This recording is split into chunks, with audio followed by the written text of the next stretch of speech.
All right, so you're ready to dive into the world of energy conservation officers. Ecos, for short. Ecos, it is. We've got a whole bunch of your research here. Looks like guides, job market stuff, the whole shebang. Yeah, looks like they really want to know what this career is all about. They definitely want the inside scoop. hmm What does an eco actually do all day? What are the skills you need? How do you even stand out? Well, it's not as simple as just like swapping out light bulbs for LEDs. Although I bet that's got to be in there somewhere, right? Oh, absolutely. There's definitely some of that. But picture this. You're an energy detective. Okay, I like where this is going. Right. Your mission, if you choose to accept it, is to uncover all this hidden energy waste. So we're talking homes, businesses. All of it. You're like, think of those house inspectors, but instead of checking for leaks, you're on the hunt for energy vampires. Energy vampires, gotta love it. So what, like old appliances, leaky windows, that kind of thing? You know it. Stuff that's sucking away precious resources and costing people a fortune. And harming the environment, let's not forget. So how does one actually become this energy detective? Where do you start? Well, a big part of the job is something called energy audits. You analyze energy consumption data.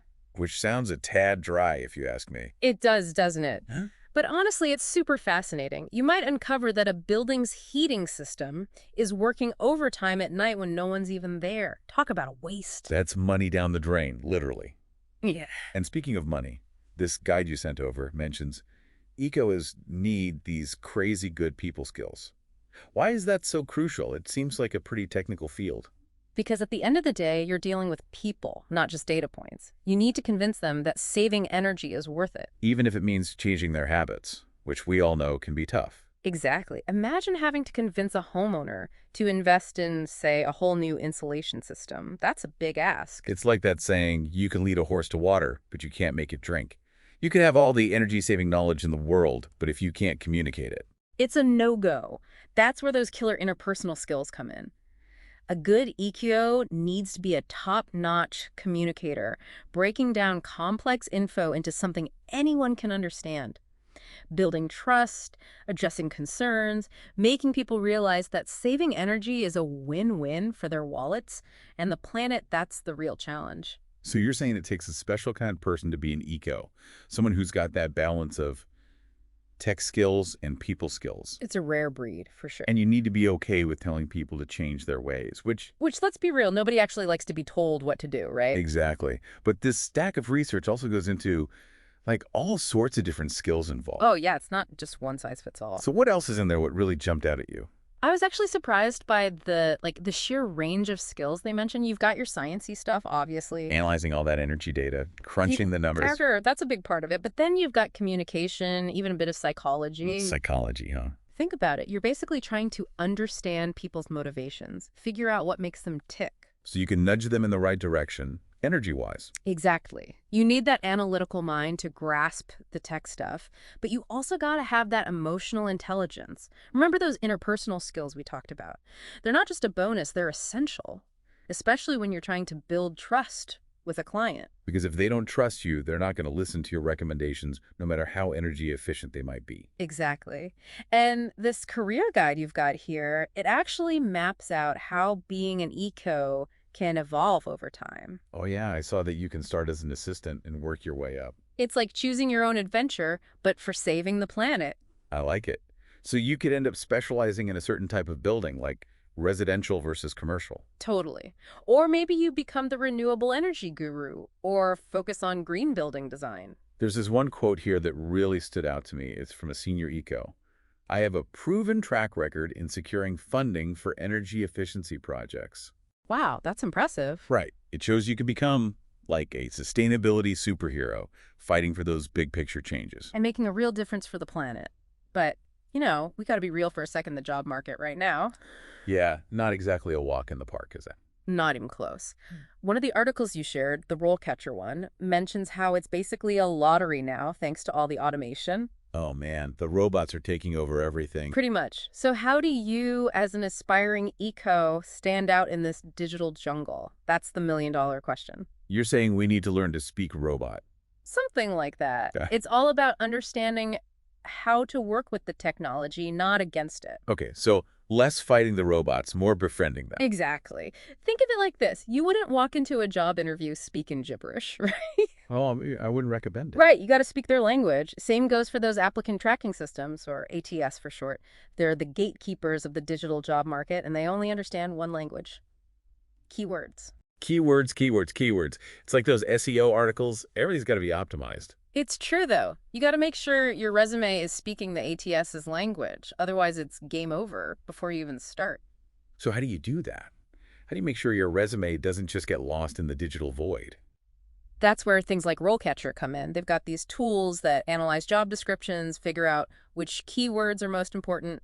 It's like having a digital decoder ring for the job market. I like that. So instead of just throwing your resume into the abyss and hoping for the best, you can be strategic about it. Exactly. You can revamp your resume, make it shine, use those magic keywords that'll make the ATS sit up and take notice. It's like having a secret weapon in the job hunt.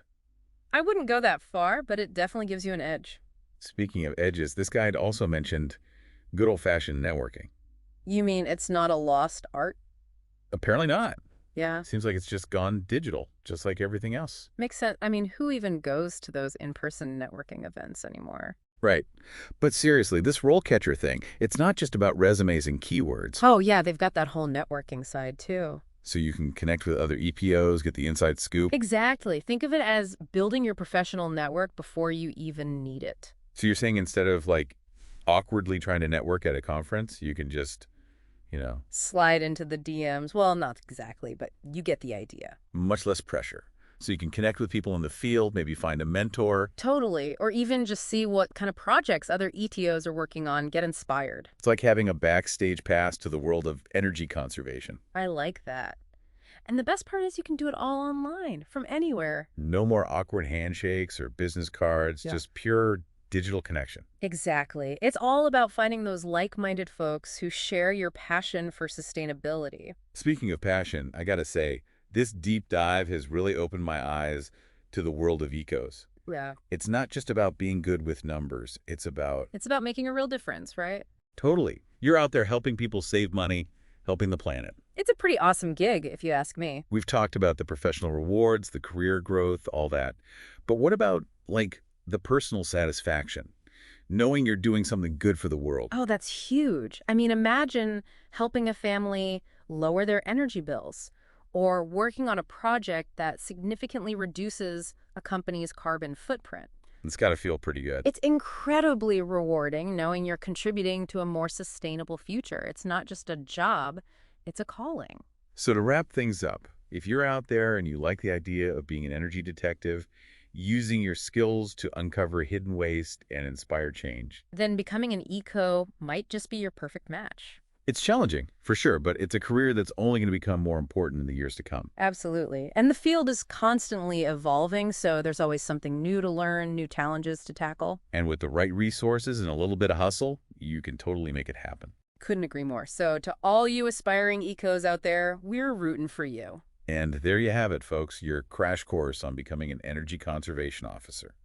We've covered the ins and outs of this dynamic field, from the technical skills to the all-important people skills. We've also looked at how to leverage technology, build a killer network, and stand out in that digital job market. Remember, this is just the tip of the iceberg. There's a ton of info out there, so Keep exploring, keep asking questions, and most importantly, keep that passion for sustainability alive. because the planet needs you. All right, that's it for today's deep dive. Until next time, stay curious.